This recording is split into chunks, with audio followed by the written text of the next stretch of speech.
Assalamualaikum warahmatullahi wabarakatuh. Pada kesempatan kali ini saya akan menjelaskan tentang bagaimana tips jitu untuk menyusun latar belakang. Nah, kemarin sudah saya jelaskan bagaimana cara membuat judul yang bagus ya, bagaimana cara memoles judul yang biasa-biasa saja menjadi judul yang luar biasa. Nah, sekarang kita belajar bagaimana caranya membuat latar belakang yang bagus. Kenapa kita harus menyusun latar belakang yang bagus? Karena reviewer itu selain melihat judul, mereka akan melihat latar belakang permasalahannya. Karena apa? Latar belakang itu akan menunjukkan isi dari karya yang kalian buat. Jadi ringkasan dari karya itu dapat terlihat di latar belakangnya, dan dari latar belakang tersebut para reviewer itu akan mengetahui seberapa pentingkah masalahnya ini, seberapa pentingkah masalah itu diangkat, dan bagaimana solusi yang kalian berikan. Jadi nanti akan terlihat apakah nyambung antara masalah yang disajikan dengan solusi yang ditawarkan. Nah, ini sangat penting karena apa, nanti jika tidak ada kecocokan antara masalah dan solusi, maka reviewer pastinya akan ragu untuk memberikan dana pada karya tulisnya, sehingga harus ada kesinambungan, harus ada keselarasan antara masalah dan solusi yang diberikan. Nah, itu dapat kita lihat dari latar belakang, sehingga harus nyambung dari awal sampai akhir, harus nyambung. Jangan sampai ketika kita membuat latar belakang asal panjang kalimatnya, asal panjang latar belakangnya, tetapi tidak paham isinya dan isinya amburadul ya. Jangan sampai membuat latar belakang itu asal copy paste, semua kalimat yang bagus-bagus di copy paste tapi tidak nyambung ya. Usahakan membuat latar belakang itu yang benar-benar konsentrasi tinggi, sehingga ketika orang membaca latar belakang itu sudah paham maksudnya kalian seperti apa. Dan jangan lupa ketika membuat latar belakang berikan referensi-referensi yang terbaru. Karena apa? Dengan referensi terbaru itu menunjukkan bahwa kalian update dengan masalah, kalian update dengan solusi yang sudah ada sekarang. Seperti itu.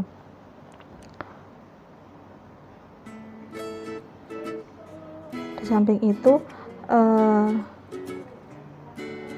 gregetnya penelitian itu di latar belakang. Jadi jangan sampai asal-asalan membuat suatu latar belakang, dan usahakan dengan latar belakang itu kalian bisa meyakinkan yang membaca bahwa karya ini layak untuk diberikan dana, atau benar-benar meyakinkan bahwa ide saya ini sangat bagus, sehingga para reviewer harus memilih dari karya ini, seperti itu ya. Nah, ini adalah rumusnya ketika membuat latar belakang. Sebenarnya banyak cara untuk membuat latar belakang, banyak tipe. Ada yang menggunakan F1, F2 ya. F1 adalah fenomena 1, F2 adalah fenomena 2, kemudian dicari kesenjangannya ya. Tetapi saya lebih senang membuat rumus yang ini, yang MSKS ya. Apa MM itu masalah?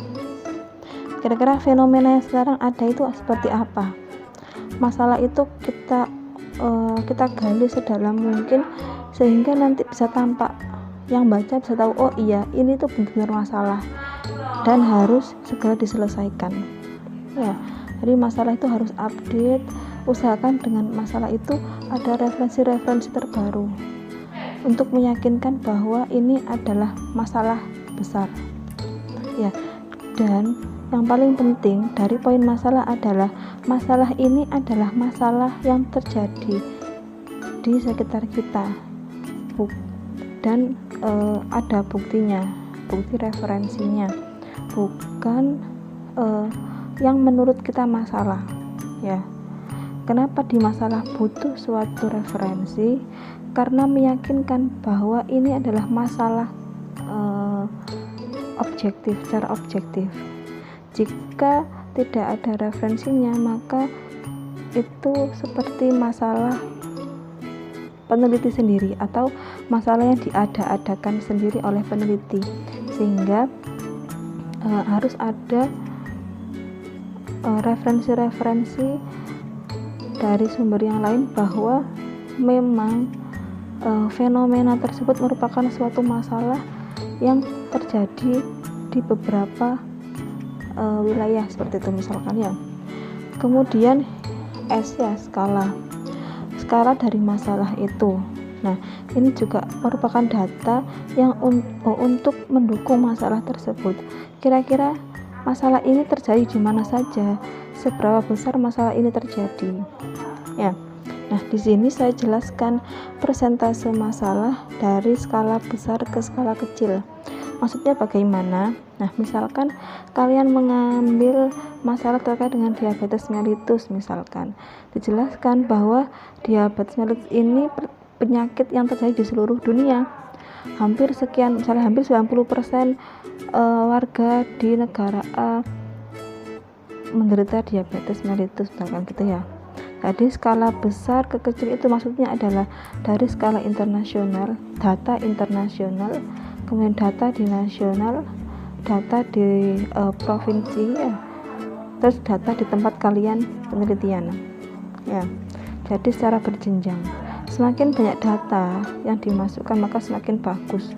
Itu menunjukkan bahwa ini masalah ini benar-benar harus segera ditangani ya. Misalkan ada lagi, misalkan kalian mengambil masalah tentang pasien gagal ginjal ya, jelaskan sebenarnya pasien gagal ginjal itu banyak ya. Misalkan di Amerika ada misalkan 50% pasien dirawat inap adalah pasien gagal ginjal misalkan ya. Kemudian di Indonesia, di Jakarta itu sendiri berapa persen pasien terkena gagal ginjal. Di Jawa Timur atau di mana, di Bali ada sekian persen masyarakat itu yang terkena CKD atau gagal ginjal ya. Atau di rumah sakit yang RS wilayah Bali misalkan. Kemudian yang terakhir adalah persentase masalah di tempat kalian penelitian, misalkan di RSUD mana gitu ya. Sehingga datanya berjenjang dari yang internasional di Amerika, kemudian di Indonesia, kemudian di provinsinya, di Bali, di Jawa Timur, kemudian di kota. Semakin banyak data seperti ini, maka sangat bagus untuk menunjang masalah yang diangkat. Jangan sampai menyajikan masalah ini kebalik-balik dari tingkat Jawa Timur, tingkat Indonesia, kemudian balik lagi ke tingkat internasional. Jadi jangan sampai gitu diurut dari yang besar sampai kecil. Kenapa tidak kecil ke besar? Karena apa? Semakin mengerucut katanya dari yang dunia mengerucut ke Indonesia mengerucut ke provinsi mengerucut ke daerah. Itu akan sangat membantu kalian untuk menguatkan bahwa ini masalah yang harus ditangani benar-benar seperti itu. Dan ini adalah bukan masalah peneliti, ini masalah yang terjadi di banyak wilayah seperti itu ya.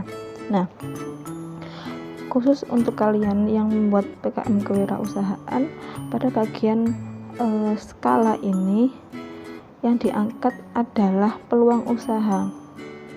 Kira-kira misalkan saya mau bikin es krim dari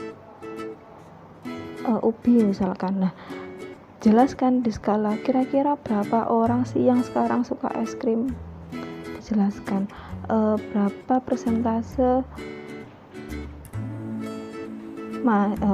berapa persentase yang suka es krim dari anak-anak, dari dewasa, dari anak sekolah lah. Kan karena apa? Ini akan mendukung bahwa nanti ketika kalian membuat es krim itu ada yang membeli, seperti itu ya. Jadi khusus untuk PKMK, untuk skalanya diisi peluang usaha dari usaha yang akan kalian tawarkan. Kemudian di kronologis adalah dampak dari masalah jika tidak diatasi ya. Misalkan penyakit diabetes mellitus tadi ya, kalian mengangkat masalah terkait dengan masalah diabetes mellitus.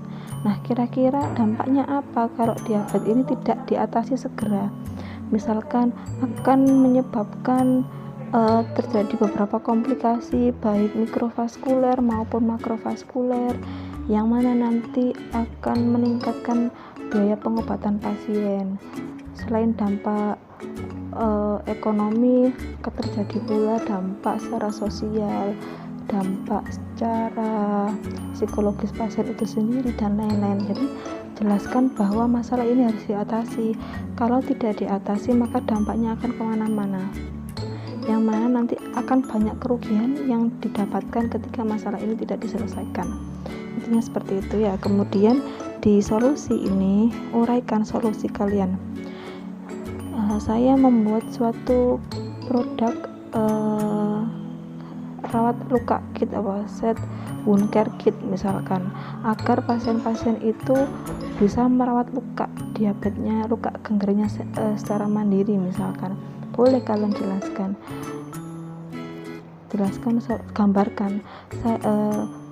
Tim membuat wound care kit agar mempermudah keluarga pasien merawat lukanya dengan sendirinya. Wound care kit berisi isinya apa aja, jelaskan sedikit terkait dengan solusi apa yang kalian punya ya, jelaskan sedikit. Tentunya penjelasannya sedikit tapi yang menjual ya.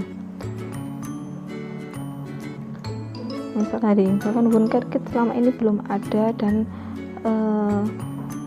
produk yang akan kami hasilkan adalah produk yang mudah dibawa, murah, dan yang lain itu diunggulkan ya. Tambahkan keunggulannya, kira-kira bagaimana cara kalian menarik produk ini sangat ampuh, sangat solutif untuk menangani suatu masalah tersebut, dan yang mana produk ini adalah baru, belum ada di mana-mana, itu jelaskan ya. Karena apa? Dalam membuat satu karya kita harus yang novelty ya, kebaruan. Jika tidak ada kebaruan maka itu dianggap bukan karya ya, jeplakan ya. Sehingga jelaskan apa produknya kalian yang kalian tawarkan, kemudian apa keunggulannya. Misalkan mau penelitian, PKM penelitian ya silahkan. Saya akan mengukur pengaruh A terhadap B, yang mana selama ini belum ada diteliti. Yang diteliti adalah A dan C gitu, nggak apa-apa, silahkan. Jadi menjelaskan bahwa ide saya ini benar-benar baru dan belum dilakukan penelitian sebelumnya.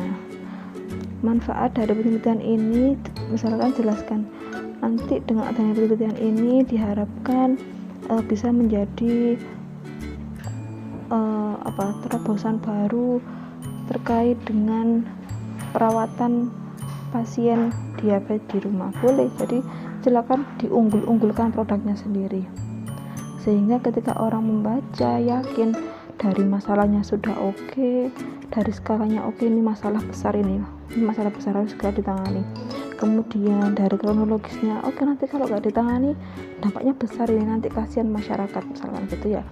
Nanti maka dampaknya dari penyakit diabetes akan banyak.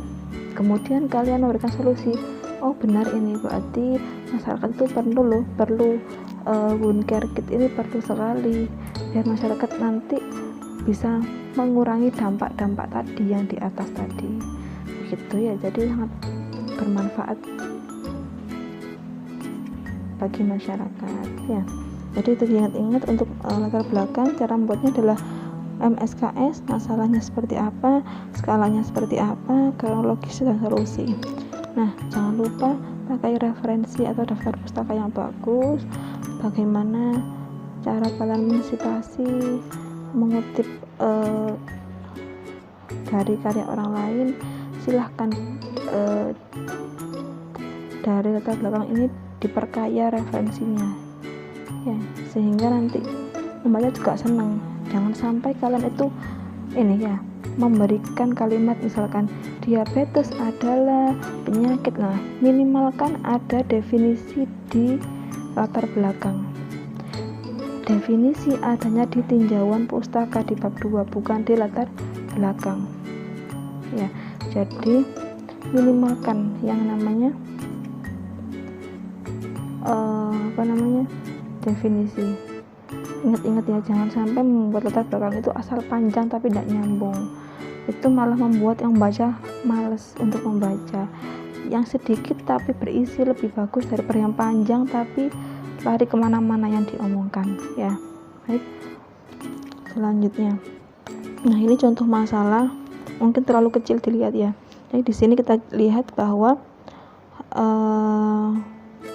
di sini jumlah penderita hipertensi semakin bertambah ya, seiring dengan gaya hidup yang tidak sehat ya. Kemudian di sini dijelaskan masyarakat itu minim pengetahuan tentang hipertensi. Jadi masalahnya adalah hipertensi itu sangat tinggi kejadiannya, tapi masyarakat kurang pengetahuan. Intinya di situ. Ya. Kemudian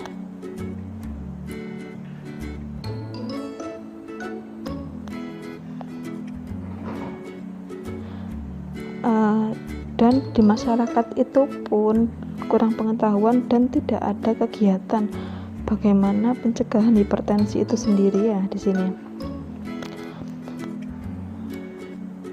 Dari tingginya hipertensi, masyarakat banyak yang kurang pengetahuan terkait hipertensi, dan di masyarakat itu ada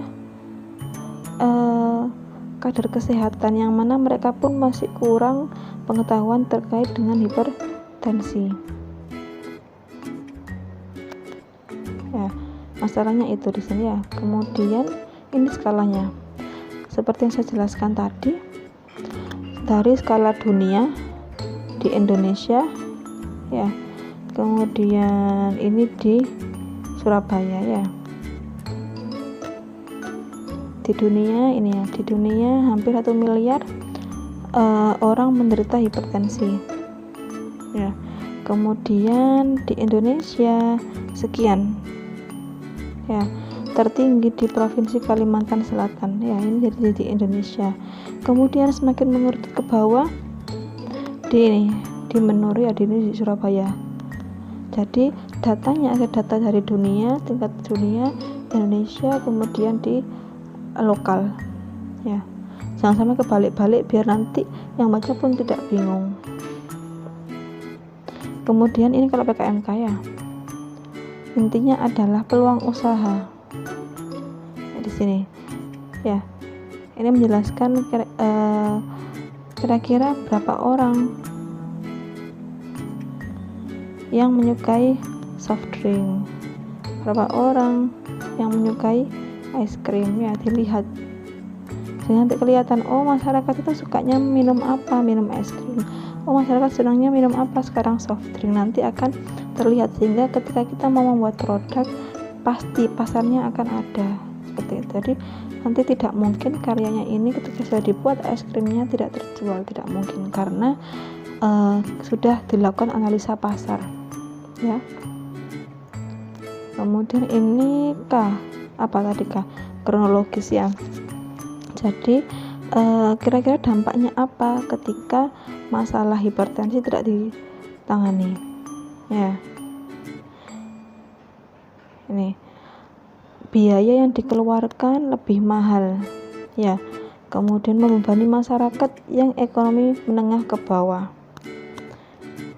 Padahal hipertensi itu bisa dicegah dengan hal-hal yang sepele, hal-hal yang ringan, yaitu dengan monitoring kesehatan, monitoring tekanan darah ya. Jadi kronologisnya tadi, jika tidak ditangani maka akan banyak dampaknya ya. Biayanya akan keluar banyak, pengobatannya mahal, membebani masyarakat secara ekonomi ya. seperti itu.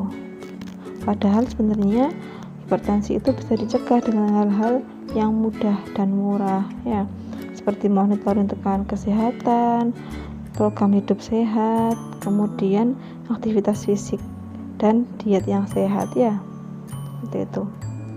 Kemudian ini solusinya, solusi dari masalah yang tadi. Masalahnya tadi hipertensi tinggi, masyarakat kurang pengetahuan, belum ada kegiatan masyarakat terkait dengan cara pencegahan hipertensi. Nah, di sini ini adalah contoh dari PKMM, pengabdian masyarakat, yang di sini ini PKM saya dulu membuat kader anti hipertensi atau kapten ya. Ini membuat pakai ini ya, singkatan ya. Yang mana ini adalah upaya preventif. Ya, kegiatannya apa?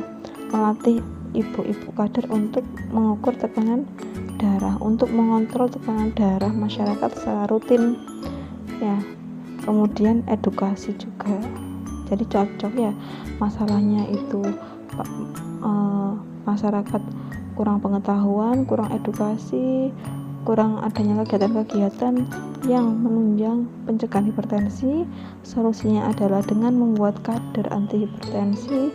Kadernya bisa mengontrol tekanan darah masyarakat melalui monitoring tekanan darahnya per minggu, kemudian memberikan edukasi, melatih kader untuk memberikan edukasi ke masyarakat setiap minggu agar selalu mengontrol tekanan darahnya ya. Jadi sesuai dari masalahnya apa yang diangkat dengan solusinya. Nah, kemudian perumusan masalah ya. Perumusan masalah menulisnya adalah sama dengan ini ya, judul ya. Nih, Mobile Diabetes sebagai solusi cerdas pencegahan dan perawatan diabetes. Ini pernyataan.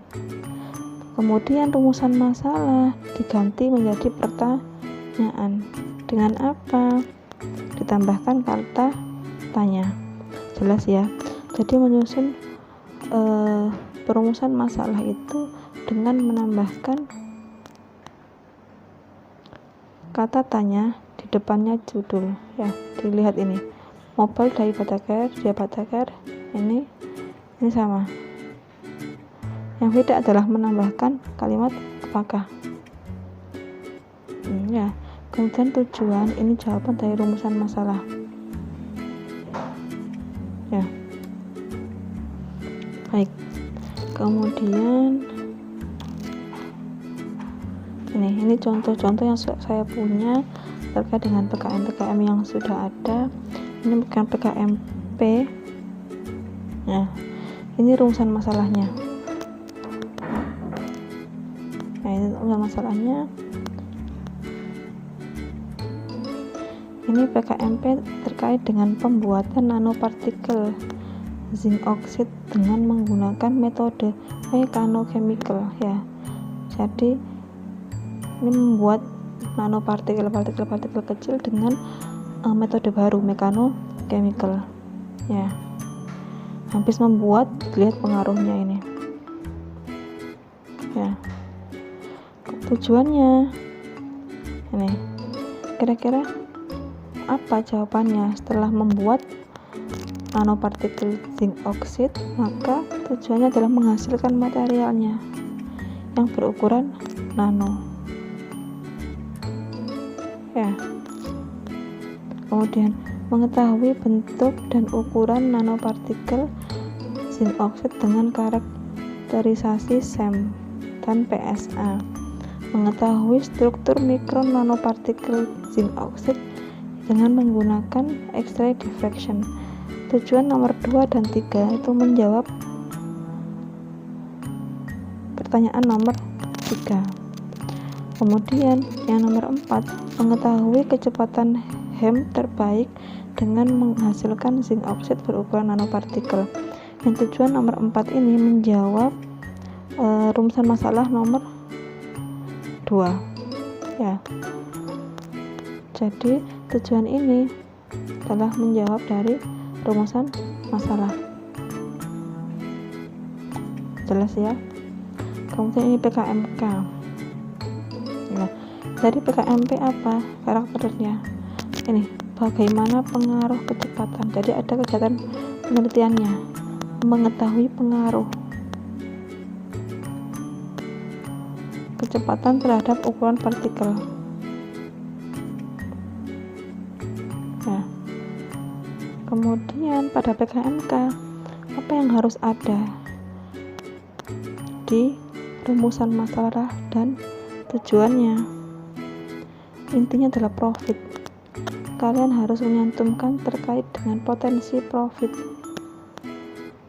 ya.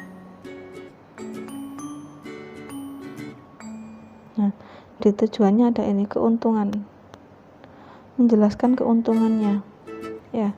Ini yang paling penting dalam PKMK, harus ada menyebutkan profit atau keuntungan, ya. Kemudian ini PKMM ini adalah, ini tadi saya membuat kader anti hipertensi, ya. Tujuannya memberdayakan kader anti hipertensi, ya.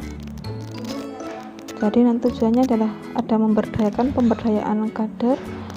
Tujuannya meningkatkan pengetahuannya masyarakat dan meningkatkan kesadaran masyarakat untuk mengontrol tekanan darah, ya.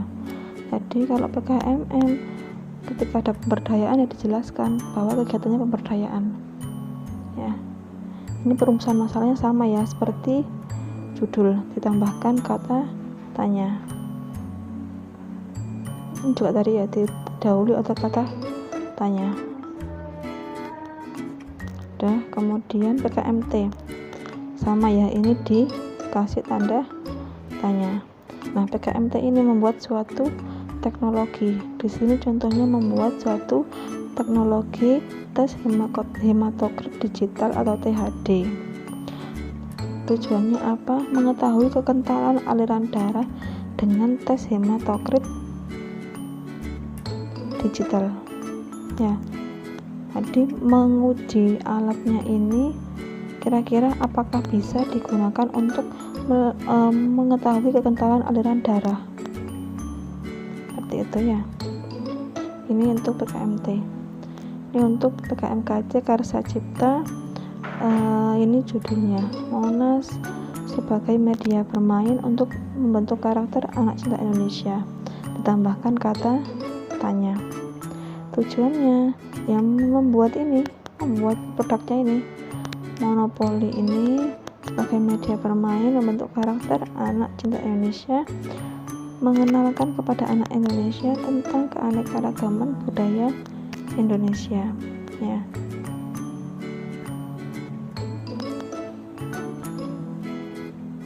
Nah, ini PKMGT terkait hanya gagasan, ya, gagasan tertulis. Ini tadi ini ya tujuannya ini.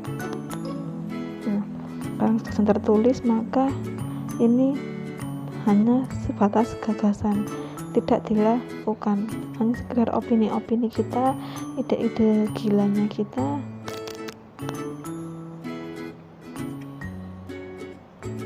Yang mana jika diaplikasikan bisa, tapi tidak sekarang, mungkin di masa yang akan datang. Seperti itu ya, ini contohnya. Baik, mungkin ini yang bisa saya sampaikan. Kurang lebihnya saya mohon maaf. Semoga bermanfaat. Assalamualaikum warahmatullahi wabarakatuh.